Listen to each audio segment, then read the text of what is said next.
안녕하세요. 결혼한 지 4개월 만에 어머님 그리고 신우와 한판하게 된 30대 여자예요. 남편과는 대학생 시절 소개팅으로 만났습니다. 남편 말로는 제가 첫사랑이었다는데 그건 립서비스일 수도 있고 잘 모르겠어요. 저희는 이후로 4년을 사귀다가 헤어졌습니다. 헤어진 이유는 생각보다 단순했어요.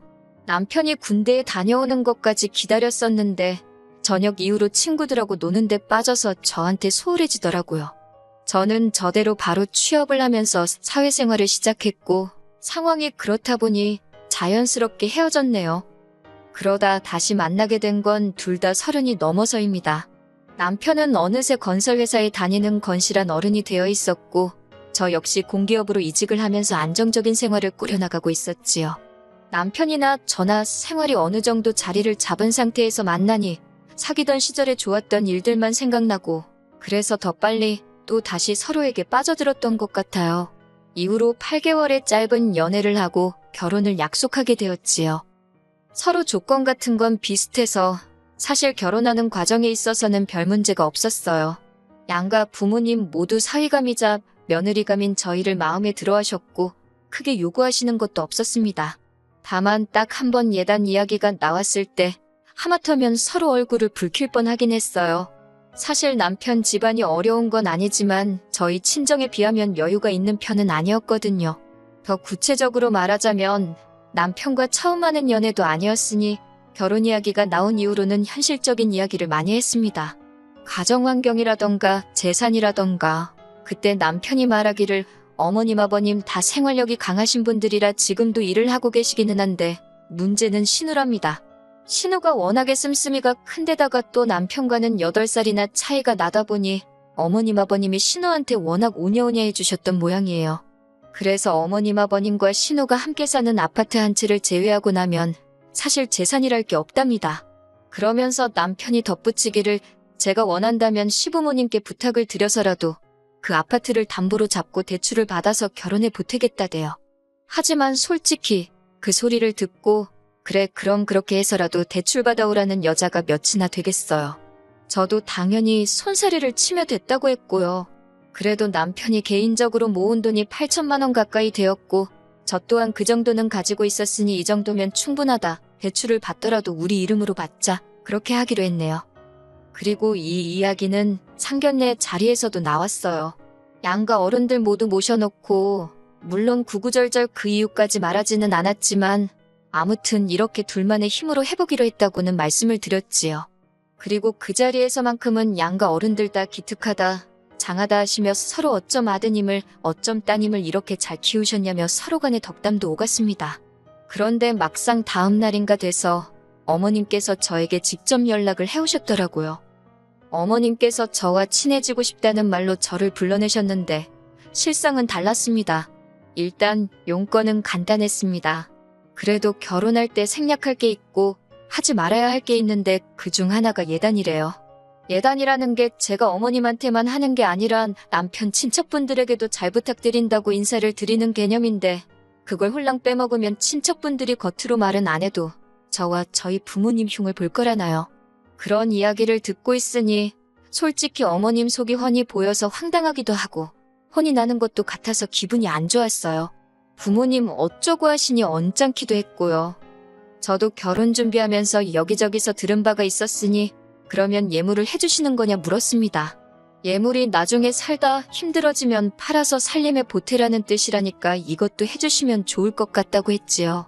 그리고 패백은 남편 쪽 어른들이 용돈을 주신다던데 이것도 해야겠다고 덧붙였네요. 그랬더니 어머님께서 저를 빤히 보시더니 한동안 아무 말씀도 안 하시대요. 그리고는 그렇게 치면 빼먹을 게 하나도 없다면서 그냥 당신 말은 못 들은 거로 하랍니다. 하지만 그때 어머님 표정이 꽤나 불편하고 당황하신 게 솔직히 제가 이렇게 나올 줄 모르셨던 것 같아요. 고분고분하니 당신 말대로 할 줄 아셨던 건지 그리고 바보같이 보일지도 모르겠지만 저는 남편에게 어머님이 이런 이야기를 하셨다는 말을 전하지 않았어요. 어머님께서 만난 자리에서 바로 당신 말씀을 거두어 드리시기도 했고 좋은 일 앞두고 이미 해결된 일을 남편한테 말해봤자 제가 어머님을 험담하는 것처럼 보일까 걱정이 되었으니까요. 하지만 결혼식을 올리고 이후에 어머님이 보여주시기 시작한 언행에 비하면 예단 이야기는 애교에 가까웠더라고요. 저희 어머님은 한마디로 경우가 없으신 분이었습니다. 예단 이야기 때 너무 순순히 물러나시길래 그냥 생각이 좀 짧고 단순하신 분이구나 그렇게만 생각했지. 시댁과 저희 집은 차로 30분이 채 걸리지 않는 곳에 있습니다. 일부러 그렇게 가까운 곳에 구한 것은 아니었고 서울이라고 해봤자 땅덩어리 자체가 작잖아요. 그 와중에 좀 저렴한 곳으로 알아보다 보니 경기권에 있는 시댁하고 그렇게 멀어지질 못했어요. 그래도 차로 30분이니 대중교통으론 1시간 가까이 걸렸고 어머님 아버님께서는 차가 없으시거든요. 꼭 그래서는 아니지만 아무튼 거리가 가깝다고 해서 별 걱정은 안 했어요. 그런데 이게 웬걸 지하철에서 버스로 갈아타는 수고를 하시면서까지 어머님은 저희 집에 수시로 오기 시작하셨습니다. 별다른 이유가 있어서 오시는 것도 아니고 그냥 심심해서 왔다던가 궁금해서 왔다던가. 사실 처음엔 그래도 출발하기 전에 미리 연락은 주셨어요. 그런데 제가 몇 번인가 못 오시게 한 적이 있거든요. 남편이랑 저랑 야근을 한다던가 주말에 선약이 있다던가 그럴 때요. 그러자 이제는 거절 잘 못하는 성격인 남편한테 먼저 연락을 하신다던가 아예 연락 없이 오시더군요. 문제는 남편이나 저나 집돌이 집순이다 보니 어머님이 연락 없이 오시기라도 하면 무방비로 당했던 거지요. 막말로 어머님이 언제 오실 줄 알고 맨날 내 집 놔두고 다른 데 가 있을 수도 없잖아요. 100번 양보해서 오시는 거 그럴 수 있다 칩니다. 하지만 오셨으면 그냥 저희랑 밥 한 끼 맛있게 드시고 커피 한 잔 하고 가시면 되잖아요. 그런데 그게 아니고 그렇게 시시콜콜한 것까지 잔소리를 하세요. 시작은 냉장고부터입니다. 저희는 둘이 살기도 하고 식사 대부분을 회사에서 하다 보니 집에서 밥 해먹을 일이 많이 없어요. 그나마도 저는 요리하는 걸 안 좋아하고 남편은 좋아해서 이따금씩 남편이 음식을 하고요. 그래서 집안일을 분담할 때도 제가 청소와 빨래를 맡았고 남편이 요리와 설거지를 합니다. 쓰레기를 버리거나 재활용하는 건 남편이나 저나 하게 되는 사람이 하는 거고요. 그런데 처음에 어머님께서 냉장고를 열어보시더니 이게 뭐냐면서 이게 사람 사는 집이냐고 저한테 뭐라고 하시더라고요. 그러면서 남편 이렇게 먹여서 내보내면 힘을 어떻게 쓰냐고. 그때는 정말 결혼한 지 한 달도 안 됐을 때라서 뭐라고 반박도 못하고 그냥 죄송하다 했는데 생각할수록 억울하더라고요. 그래서 이후로 비슷한 잔소리를 3-4번 들었을 땐 남편더러 이리 와서 설명 좀 하라고 했어요. 그러자 남편이 어머님더러 뭐 이런 걸 다 확인하냐면서 바빠서 그런 거니까 신경 쓰지 말라고 딱 자르더라고요. 그러자 어머님께서 부엌일이 며느리인 제 소관이지 어째서 남편을 앞세우냐 하십니다. 그래서 아니라고 남편이 부엌일을 제가 청소랑 빨래 등을 도맡기로 했다고 했더니 어머님이 어이가 없다시대요. 당신은 아들 부엌 드나들게 안 키웠다고. 그래서 저도 그랬지요. 저도 결혼 전까지 친정에서 부엌에서 일한 적 없다고요. 그랬더니 어머님이 어이없다는 듯이 너네 엄마가 너 반찬하는 것도 안 가르쳤냐고 그러길래 어머님은 신우 그런 거 가르치시냐고 물었습니다. 네, 맞아요.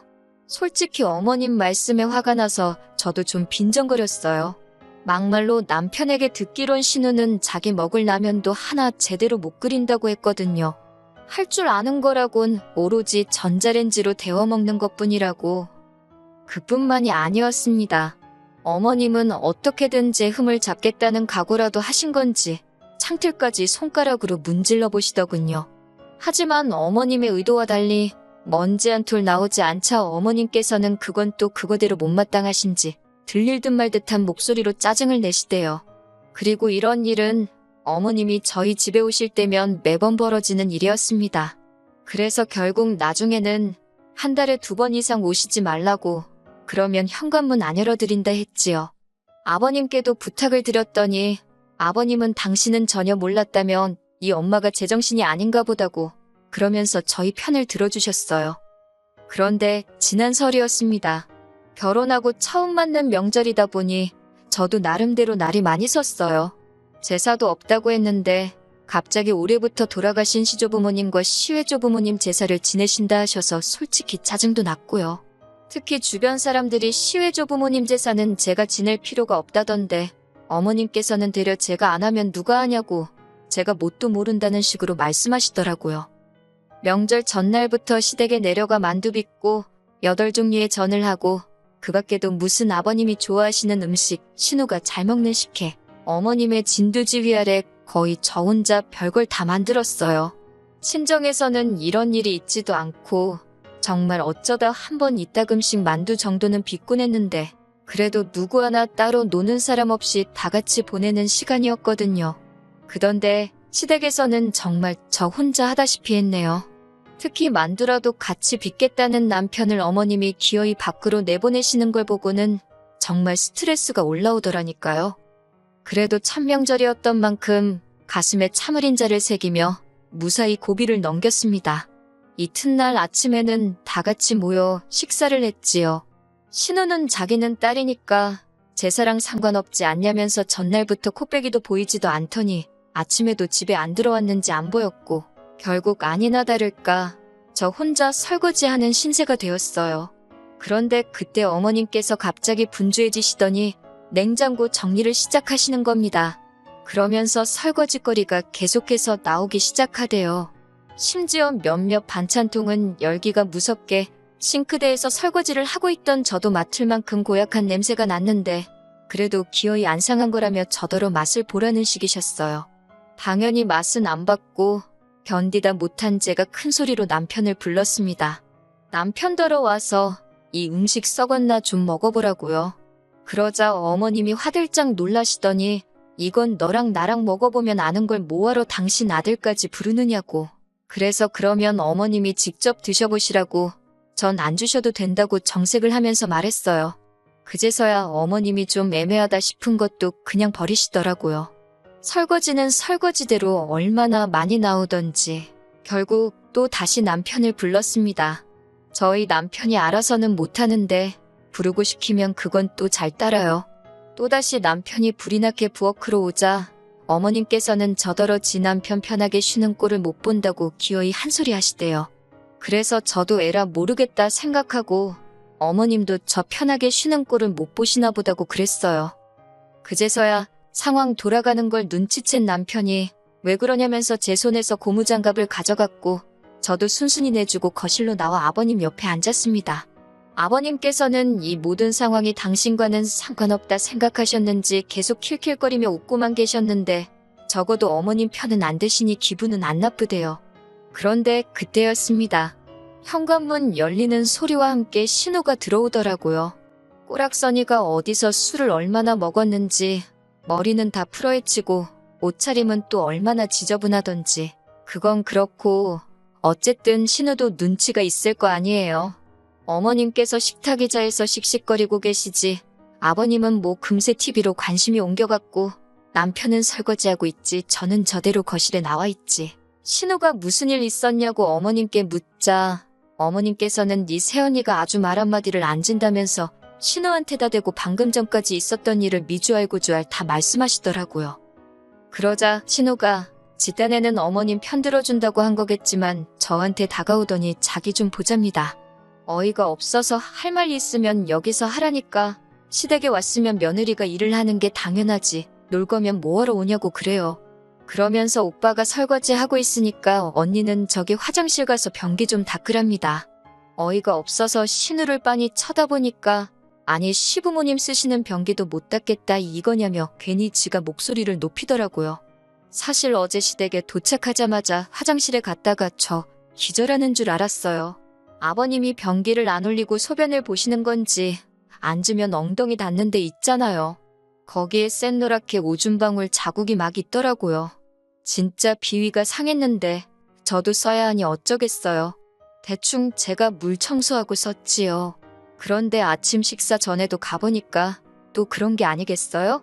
신우도 뻔히 그걸 알면서 저더러 그 변기를 닦으라고 하는 거니 제가 얼마나 화가 나던지요.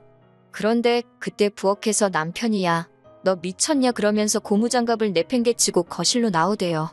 어머님도 그런 남편에게 놀라셨는지 너 왜 동생한테 그러냐고 소리를 치시고 그런데 남편이 신우더러 네가 뭔데 새언니더러 변기를 닦아라 말하냐면서 네가 싸는 변기는 네가 치우라고 뭐라고 하더라고요. 그제서야 아버님께서도 남편더러 그래도 그렇지 부모 앞에서 큰 소리를 내느냐고 한마디 하셨는데 그러자 남편이 정말 자기 창피하게 왜 그러냐면서 왜들 이렇게 경우가 없냐고. 그리고 결국 결론부터 말씀드리자면 그날 아주 집이 뒤집어졌습니다. 어머님과 아버님 두 분 다 세 사람 하나 들어오자마자 아들놈이 부모한테 대든다고 기함을 하셨고 신우는 신우대로 오빠가 여자한테 미쳐서 가족도 못 알아본다고 악을 써댔거든요. 저는 솔직히 너무 억울하고 동시에 남편한테 미안하기도 하고 어머님 아버님이 이해가 안 되고 결혼한 지 4개월 만에 이런 일이 생길 거라고 누가 상상이나 했겠어요? 결국 저희는 난장판이 된 시댁을 뒤로하고 친정으로 향했습니다. 무슨 일이 있었는지 짐작도 못하셨던 그리고 모르셨던 친정부모님께선 명절 당일에 올 거라곤 기대도 안 하셨다며 너무 좋아하시더라고요. 친정아버지께서 소고기 사주신다고 나가자 하셔서 그 길로 바로 고깃집 가서 배 터지게 먹었고 이후로 친정부모님과 함께 윷놀이하며 시간을 보냈어요. 남편이 속이 많이 상했을 텐데 하나도 티내지 않고 친정부모님한테 살갑게 굴면서 시간을 보내더라고요. 그 모습을 보고 있으니 내가 시댁에서 좀 참을 걸 그랬나 싶고 그래서 그날 밤 자려고 누워서 남편에게 미안하다 했어요. 내가 너무 유난을 떨었나 보다고 그냥 좀 참고 어머님 기분에 맞춰드릴 걸.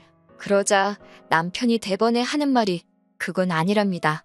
장인 장모님은 절대 선을 넘는 법이 없으신데 어머님이나 신우는 도를 지나쳐도 한참을 지나쳤다면서 그러면서 앞으로도 혹시나 자기 가족들이 저에게 실수를 하면 무조건 자기한테 이야기하랍니다.